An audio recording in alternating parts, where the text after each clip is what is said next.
All right, let's get started. Today, we're going to pull back the curtain on the hidden economic engine that powers every single vacation you've ever taken. I want you to think of this as a micro lecture, maybe for a business administration class, because what we're really digging into is the economics of tourism. And believe me, it is so much more than just ticket sales and hotel rooms. It's a complex, living ecosystem. And for any future business leader, understanding how it works is absolutely key to making smart decisions. So here's our game plan for today. We're going to break this down into 4 main parts. We'll start really small with just a single transaction. Then we'll follow the money and trace its ripple effect. After that, we'll get into how we can actually measure that impact. And finally, we'll look at all the key players who make this entire system tick.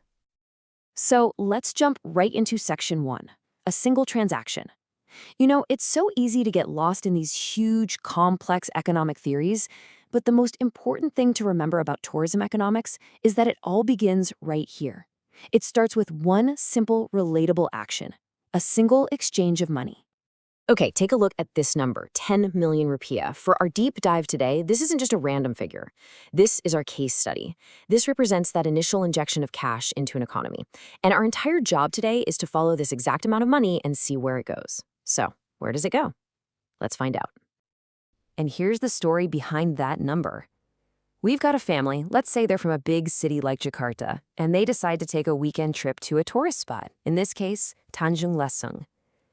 That 10 million rupiah they spend over the weekend, that's the seed.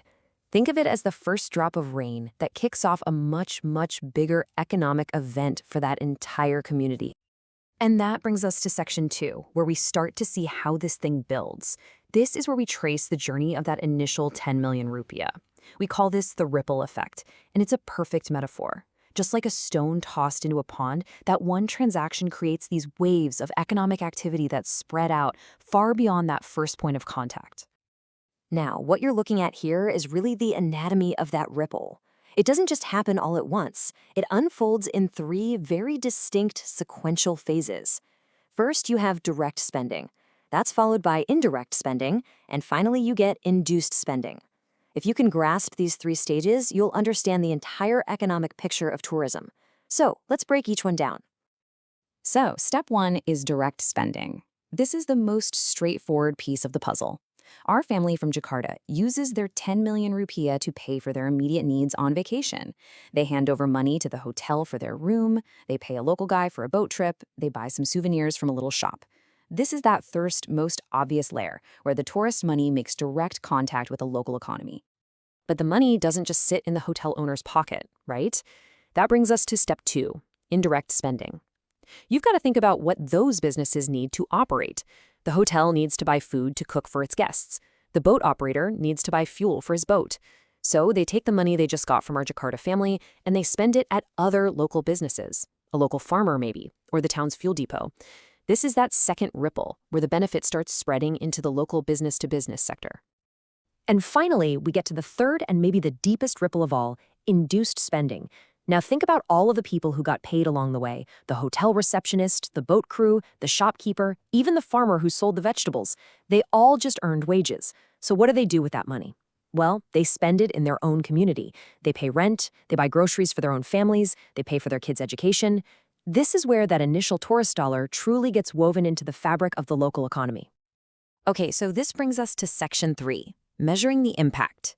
Now that we've seen this 3-step chain reaction in action, the big question is, how do we actually quantify it? How do we measure the total economic value that was created? Well, economists have a formal name for this whole phenomenon, and it is a concept that is absolutely central to managing any tourism economy. And that term is the multiplier effect. The definition here is perfect. It's the concept that an initial chunk of spending, our 10 million rupiah, ultimately creates more than 10 million rupiah in total economic value, all because it keeps circulating through those direct, indirect, and induced stages. The initial sum literally gets multiplied as it moves through the system. But, and this is the critical part for anyone in business to understand, not all multiplier effects are created equal. You can have 2 very different outcomes.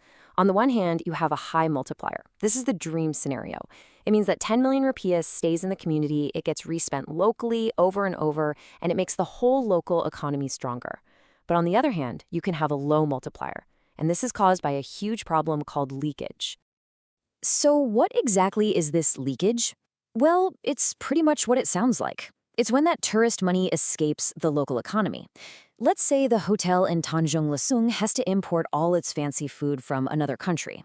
Or maybe its owners are foreign investors who take their profits and send them back home. Well, that money is now lost. It is leaked out. It can't participate in those next rounds of indirect and induced spending we just talked about. So for any destination to really thrive, minimizing leakage is priority number one. So how do you do that? How do you maximize the multiplier and plug the leaks? Well, that brings us to our final section, the ecosystem's players. To manage this system strategically, you first have to understand who the key actors are on the field. You can think of this whole ecosystem as having four main groups of players, and each one has a really specific role. You've got the suppliers, the consumers, the local communities, and the government. The success of the whole system really depends on how these four interact with each other. First up, let's talk about the suppliers. These are your businesses on the front lines. We're talking about the hotels, the transport companies, the restaurants. They are the ones producing the services that tourists buy.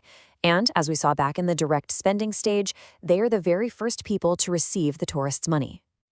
Second, you have the consumers. This is our family from Jakarta. You could say they're the most important player because they're the source of everything. In economic terms, they represent the demand. Without them deciding to spend that initial 10 million rupiah, the whole economic engine would never even turn on. They literally provide the fuel. Third, and this is a really vital point, you have the local communities. They are not just some passive background scenery for the tourists. They are the hosts. They provide the labor that runs the hotels and shops. They are the source of the unique culture and authentic experiences that make a place worth visiting. And they're the stewards of the natural environment. They are absolutely critical stakeholders, and for a tourism economy to be sustainable in the long run, they have to see a real, tangible benefit. And that brings us to our final player, the government. The government really acts as both the architect and the referee of this whole system. It sets the rules of the game. For example, the government designated Tanjung Lesung a special economic zone, or KK. What does that actually mean? It means they created specific policies, things like tax breaks, to provide incentives to attract the investment needed to build the hotels and infrastructure that draw tourists in the first place. So let's bring this all together. We are left with this fundamental strategic question. When you look at these four players and the economic flows that we've mapped out, how can a community, a place like Tanjung Lesung, orchestrate all of these moving parts? How can it manage its relationship with businesses, with tourists, and with the government to make sure that as much of that initial 10 million rupiah stays local, generating the highest possible multiplier effect? That right there is the core challenge and the ultimate goal of tourism economic management.